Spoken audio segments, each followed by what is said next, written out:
Hello students, chemistry online class में आपका स्वागत है। हम आगे से 3 चैप्टर पूरे कर चुके, लेकिन अभी पीछे से कर रहे हैं 14 का चैप्टर पर्यावरणीय रसायन, एनवायरमेंटल केमिस्ट्री।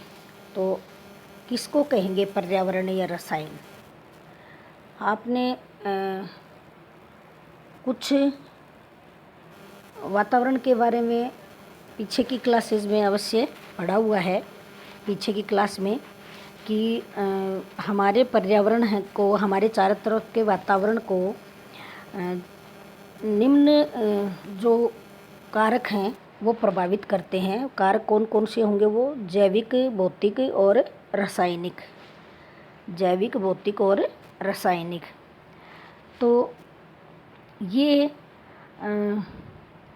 पर्यावरणीय रसायन है, ये परिवहन, अभिक्रिया, प्रभाव, तथ्य या जितनी भी पर्यावरणीय रासायनिक स्पीसीज है उनसे संबंधित है। तो सबसे पहले हम इसमें देखें कि अपने चारों तरफ का जो वातावरण है वो कैसा है? दूषित है। और हम किसको कहेंगे?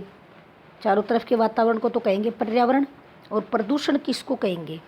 प्रदूषण के लिए ये जो प्रदूषण है ये अपने जीव जंतु और पेड़ पौधे हैं, इन पे हानिकारक प्रभाव डालता है। और वो अवांछित पदार्थ जो हवा में मिल जाते हैं या जल में मिल जाते हैं या ज़मीन में मिल जाते हैं उनको हम प्रदूषक पदार्थ कहते हैं। क्या कहते हैं? प्रदूषक पदार्थ। तो ये प्रदूषक है, ये द्रव भी हो सकते हैं, ठोस भी हो सकते हैं और गैसीय अवस्था के भी हो सकते हैं। प्राकृतिक घटनाओं के कारण ज़्यादातर प्रदूषण उत्पन्न होता है। क्या होता है? प्राकृतिक घटनाओं के कारण। तो प्राकृतिक घटना कौन कौन सी होती हैं? बाढ़ है, भूकंप है, ये क्या है? कोई महामारी है, ये हैं प्राकृतिक घटना। एक औसत मनुष्य को भोजन की तुलना में लगभग 12 से 15 गुना अधिक ऑक्सीजन की आवश्यकता होती है। कहने का मतलब है कि मनुष्य की सबसे मूलभूत आवश्यकता क्या है?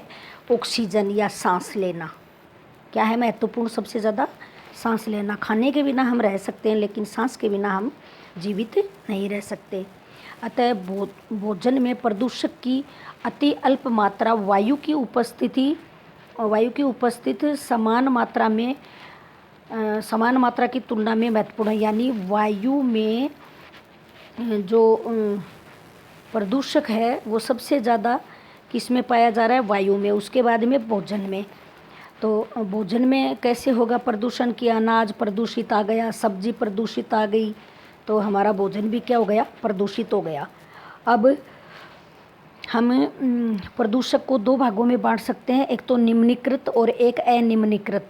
निम्नीकृत का मतलब है जो सरल अवयव में टूट जाए, जल्दी से अपघटित हो जाए, उसको कहेंगे निम्नीकृत और अपघटित होने वाला। तो ऐसे ही जैसे सब्जियों के त्याग किए गए भाग हैं, चाहे किसान की उसमें ज़मीन में रह जाएं, चाहे अपने घर में हम सब्जी संवारते हैं तो निकला हुआ जो कचरा है सब्जी का वो क्या कहलाएगा? निम्नीकृत भाग। सब्जियों का तज्य भाग या निम्नीकृत भाग। और ये निम्नीकृत भाग ही क्या हो जाता है? धीरे धीरे अपघटित हो जाता है।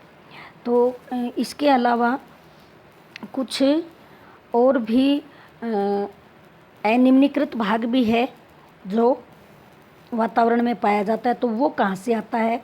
वो या तो प्लास्टिक निर्मित अनेक रसायन या पदार्थ हैं उनसे, या बाहरी धातु हैं पारा वगैरह उनसे, या नाभिकीय रिएक्टर जहाँ नाभिकीय ऊर्जा से क्या बनती हो? बिजली बनती हो वहाँ, या अपना ये डाइक्लोरो डाइफेनिल ट्राइक्लोरो एथेन, इसका हम एथेन से बना रहे हैं डाइक्लोरो डाइफिनाइल। तो डाइक्लोरो तो फिनाइल पे ही, फिनाइल ग्रुप ये होता है, फिनाइल ग्रुप। ऐसे करके अपन जैसे बेंजीन की रचना होती है ना, तो उसमें से क्या कर दें अपन? एक बंद तोड़ दें एच का, तो ये फिनाइल ग्रुप है अभी।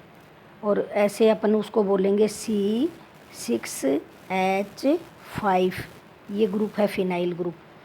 तो ये फिनाइल कितने हो जाएंगे? 2। और तो एक ये है, एक और हो गया, मान लो इधर बना दें अपन, तो दोनों पे क्या लगेगा? पैरा पोजीशन में क्लोरो, तो इसका नाम हो जाएगा पैराडैश डाइक्लोरोफिनाइल। और फिर है ट्राइक्लोरो एथेन। तो ट्राइक्लोरो एथेन कैसे बनेगा? जैसे ये है अपना CH3 और CH3 ये है, इसको एथेन बोलते हैं अपन। तो इनमें से एक 3 है, ये 3 में से एक फिनाइल ग्रुप के लिए हटेगा, एक हाइड्रोजन दूसरे फिनाइल ग्रुप के लिए, तो यहाँ क्या बच जाएगा, केवल CH।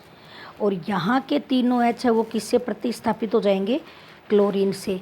तो ये बन जाएगा अभी आपका कि क्या बनेगा, ये बनेगा CCl3 और CH, और या तो अपन कर दें C6H5 और Cl, C और L, और इधर भी क्या कर दें C6H5 और Cl, ये 2 गए।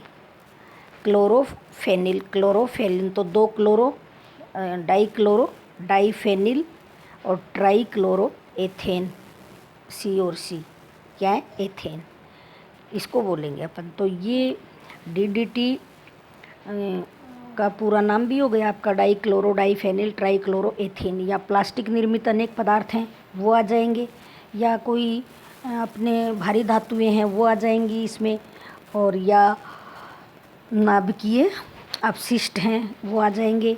तो ये सारे क्या करेंगे, पर्यावरण में ही निर्गमित होते हैं, पर्यावरण में ही निकलते हैं, चाहे कल कारखाने हैं वो भी कहाँ छोड़ते हैं प्रदूषण, अपना वातावरण में, और इन्हें पृथक करना कठिन हो जाता है। ये प्रदूषक प्राकृतिक विधियों द्वारा निम्नीकृत नहीं होता है, प्राकृतिक विधि का मतलब अपने आप, तथा जीवित प्राणियों के लिए ये क्या है, हानिकारक है। पर्यावरणीय प्रदूषण में प्रदूषक विभिन्न स्रोतों से उत्पन्न होते हैं, स्रोत अलग अलग हैं, तथा वायु, जल और मनुष्य द्वारा अथवा मृदा में गाड़ने पर ये अभिगमित होते हैं, यानी या तो वायु में छोड़ दिए जाते हैं ये, या जल में छोड़ दिए जाते हैं, या मनुष्य द्वारा ऐसे छोड़ दिए जाते हैं, या मिट्टी में छोड़ दिए जाते हैं। तो 4 तरह से ये वातावरण में आ जाते हैं। उसके बाद है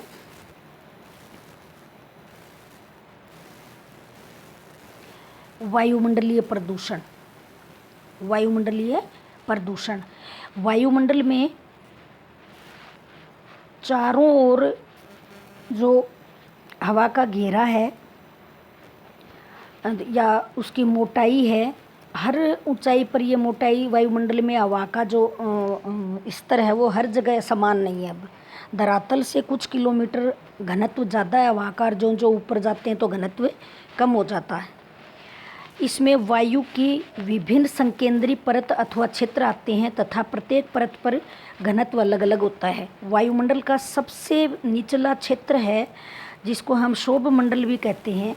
ये पृथ्वी के समुद्र तल से, मान लो चाहे आप समुद्र तल से 10 किलोमीटर की ऊंचाई तक होता है, समुद्र तल से लेकर 10, तो धरातल से कितना है, पृथ्वी के धरातल से 8 किलोमीटर, जिसमें मनुष्य और अन्य प्राणी रहते हैं, वह समुद्र तल से 10 किलोमीटर की ऊंचाई पर होता है। और इसके ऊपर, इस मंडल के ऊपर कौन सा मंडल होता है बाद में, समताप मंडल, जो वायुयानों की उड़ानों के लिए क्या है, उपयुक्त है, वो मंडल होता है समताप मंडल।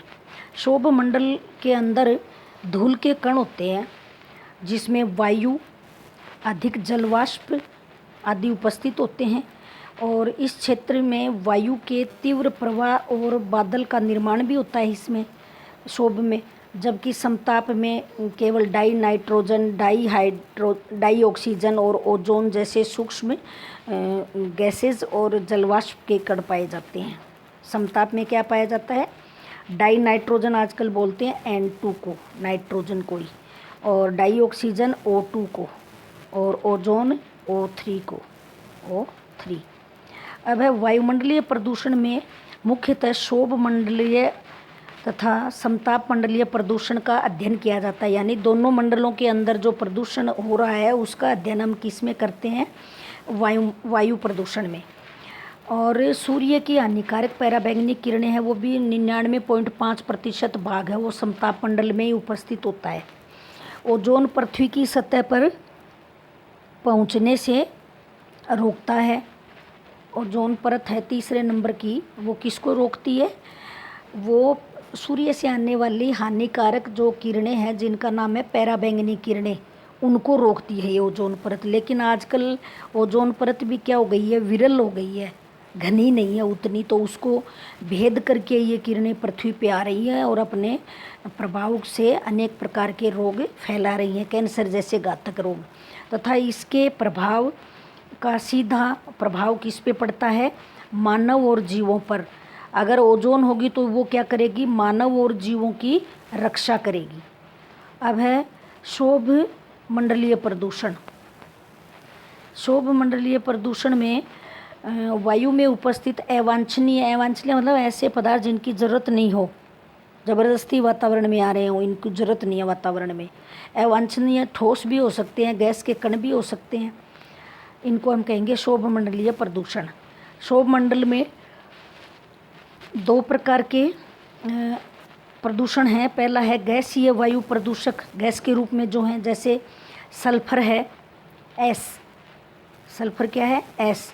नाइट्रोजन है N2, और कार्बन डाइऑक्साइड है CO, हाइड्रोजन सल्फाइड है H2S, और हाइड्रोकार्बन है methane, ethane, propane, butane, ozone है O3, और अन्य ऑक्सीकारक पदार्थ भी हैं जो गैसीय अवस्था में वायु को दूषित करते हैं।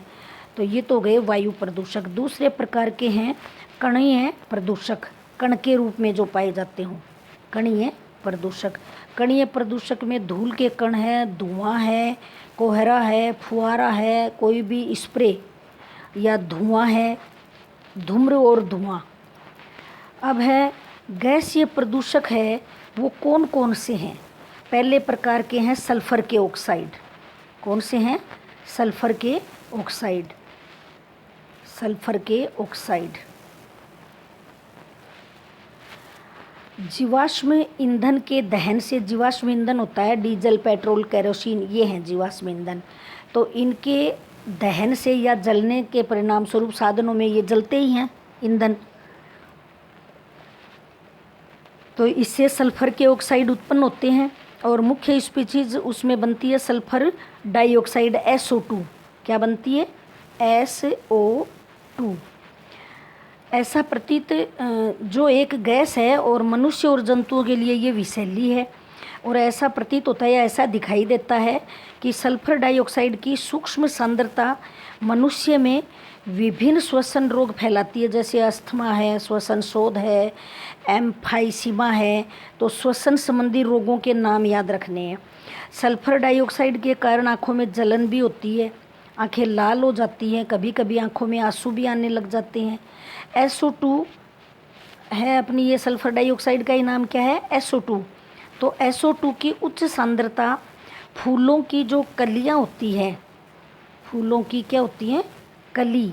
फूल बाद में बनता है और ये कली निकली हुई है मान लो ऐसे, तो इस कली का क्या हो जाएगा? पहले ही गिर जाएंगी और कड़ापन आ जाएगा इनमें।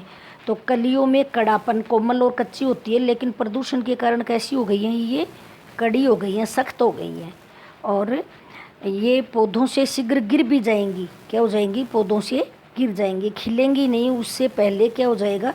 गिर जाएंगी, गिर जाएंगी। अब है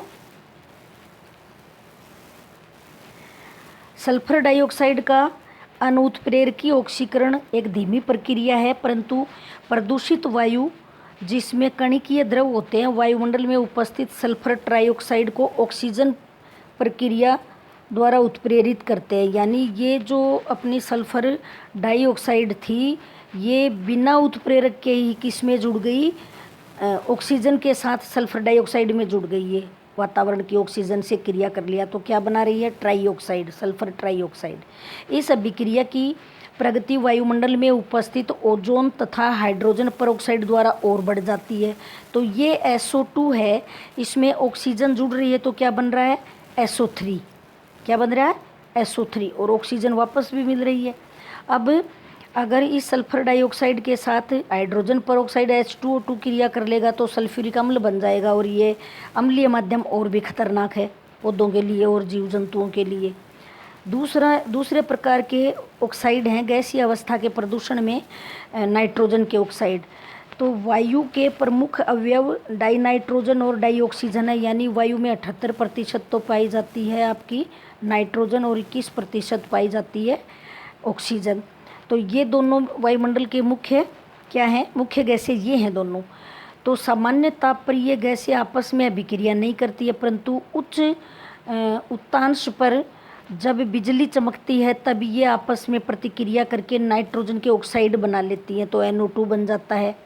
और ऑक्सीकरण और हो जाता है तो NO3 बन जाता है, NO3 आयन, NO3 माइनस, जो मृदा में घुल करके उर्वरक का कार्य करता है, नाइट्रेट आयन का।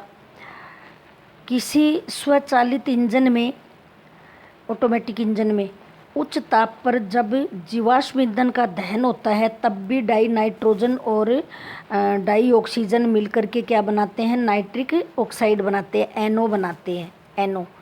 और नाइट्रोजन डाइऑक्साइड भी पर्याप्त मात्रा में बनती है उस समय, तो NO बनाइए, NO।